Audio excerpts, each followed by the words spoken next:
Hello friends, CA Sachi Rati this side. Hope you all are doing good. So last video में हमने देखा था कि individual के लिए डिफरेंट टैक्स रेट्स क्या है और उन्हें कौन सा टैक्स रिजीम चूज करना चाहिए, ओल्ड टैक्स रिजीम या न्यू टैक्स रिजीम।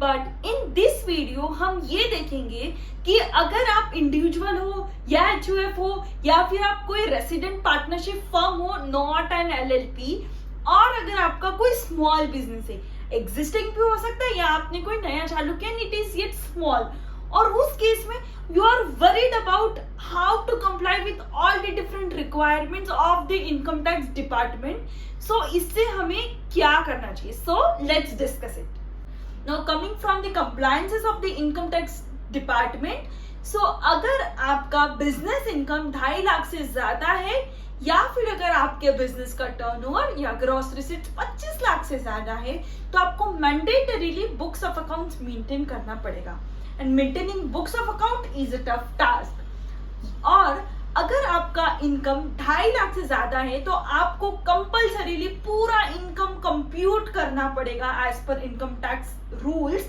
और आपको रिटर्न फाइल करना पड़ेगा। बट ये सब हसल से अगर आपको बचना है और अगर आपका स्मॉल बिजनेस है तो there is one fantastic scheme introduced by government which is presumptive taxation scheme. तो सबसे पहले हम एलिजिबिलिटी की बात करें तो अगर आपके बिजनेस का turnover up to 2 crore rupees है इन फाइनेंशियल ईयर तो आप प्रिजम्पटिव टैक्सेशन स्कीम को ऑप्ट कर सकते हो। इस स्कीम में गवर्नमेंट ये प्रिज्यूम कर लेगी कि आपके टोटल टर्नओवर का 8% is your business income and 92% is your expenses. So अगर आपको 8% या उससे ज्यादा डिक्लेयर करना है तो आप डायरेक्टली आपके टर्नओवर का फ्लैट उतना परसेंट इनकम डिक्लेयर करके उसके ऊपर टैक्स पे कर सकते हो। बट अगर आपको 8% से कम इनकम डिक्लेयर करना है तो in that case you have to maintain books of accounts and do audit of your books.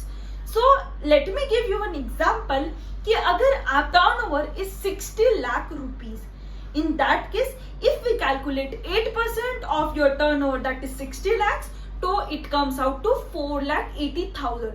सो आपका डीम्ड इनकम हो गया 4,80,000, और एज पर इनकम टैक्स के स्लैब रेट्स जो हमने प्रीवियस वीडियो में देखे आपको 4,80,000 पे टैक्स पे करना गिरेगा विच कम्स टू 0।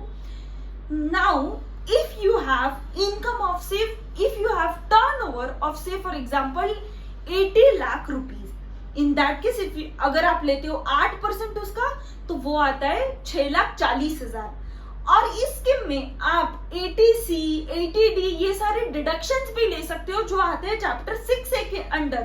सो अगर आपने कुछ इन्वेस्टमेंट किया है और ये करके आपका 1.5 लाख तक का डिडक्शन आ रहा है तो आपका इनकम 6,40,000 से कम होके 4,90,000 पे आ जाएगा। सो इसी तरह आपको इस स्कीम में टैक्स पे करना है।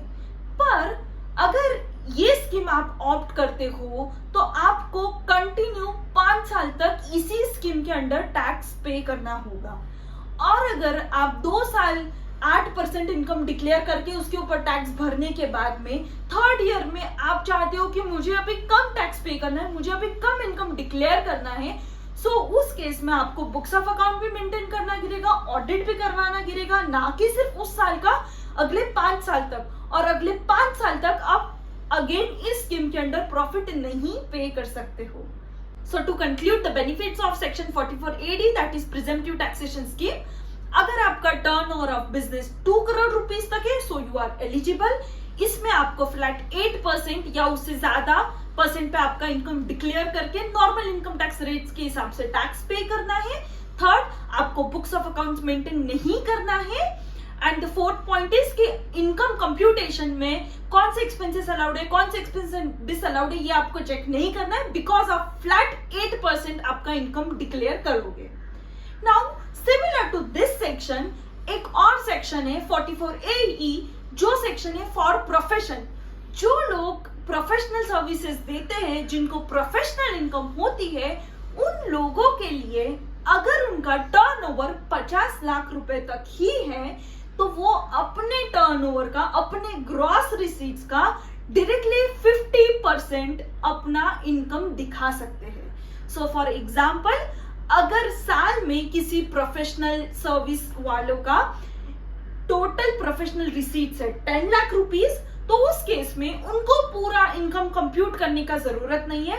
Directly they can presume their income as 50% of 10 lakhs which is 5 lakhs, और उस केस में they can pay tax only on the income of 5 lakhs according to the income tax slab rates.